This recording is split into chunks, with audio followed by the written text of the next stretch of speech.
The bike gets tough, fishing a young tube slow can't be beat.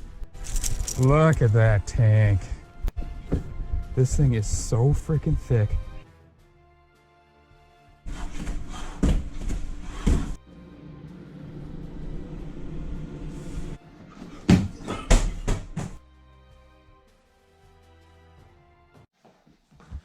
Hey guys, today I'm going to show you a way you can work your adductors.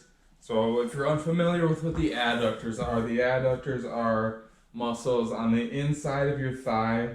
So you have your quads in the front, you have your hamstrings in the back, and then the adductors in the middle.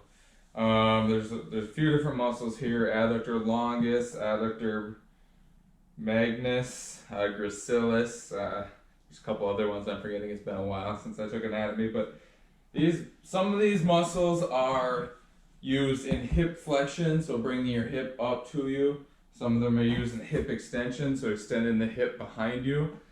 But all of them are involved in adduction. So adduction is just bringing your thigh or your leg to the midline. So abduction out to the side, adduction to the middle. And then it's also an important stabilizer for the knee and the hip.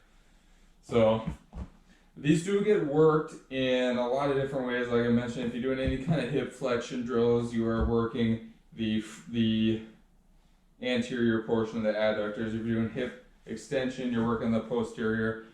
But to just do adduction movements, this is one of my favorite ones to do. It's kind of hard to train. I'm sure you've seen the adductor machine before, where you sit there and squeeze your legs together like this. This is just a more dynamic way to do it, and involves some stabilization and some body control, and not just sitting on a machine closing your legs. So what I'm going to do, I have this purple Rogue Fitness band, so I believe this is like the heaviest band that Rogue Fitness makes, and I just looped it like this over my glute ham developer handles here. You can do this on dip handles or any other type of thing you can put the bands on. And I'm going to put my top leg through the band, right up to about knee height there. And then I'm going to have the other leg right here.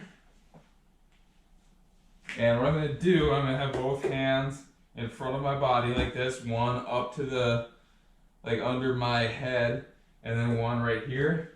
I'm going to raise myself up, and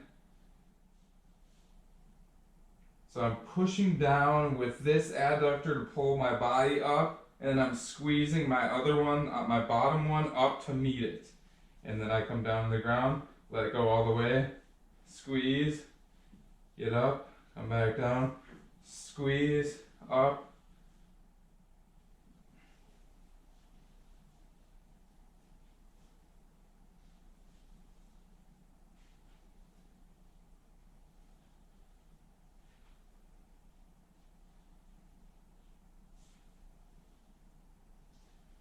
So, and then obviously, when I'm done with that, I would go to the other side, do the same thing over here.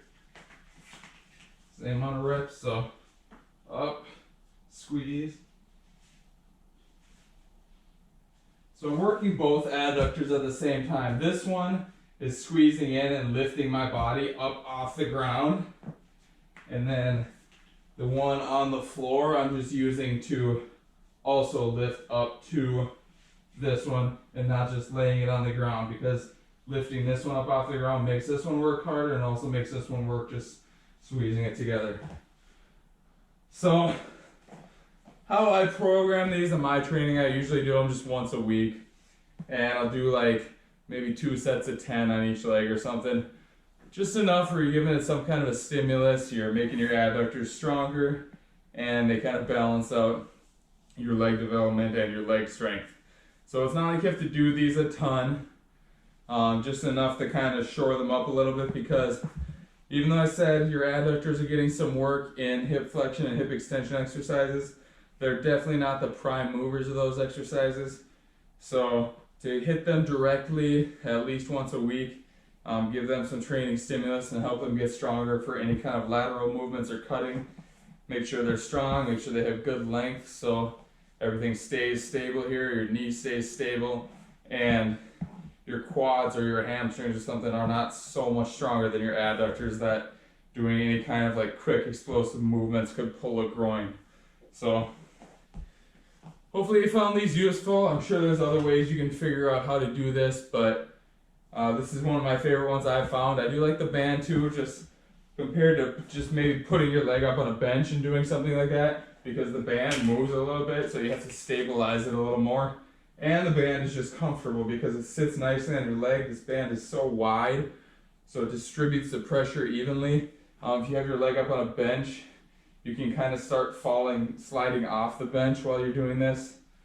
Or sometimes it's your knee bone right here is just kind of digging into the bench and a little uncomfortable. So the band is a really good way to do it.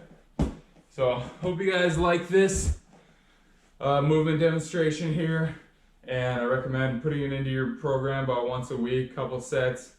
Not going too hard or too fatiguing or anything like that. Just shoring up your adductors, making sure that you don't have any weak links in your legs, and hopefully this will make you more resilient to injury and just have better leg development, better muscle balance between the different muscles of your legs. Thanks for watching. Subscribe for some more videos, and I'll see you next time.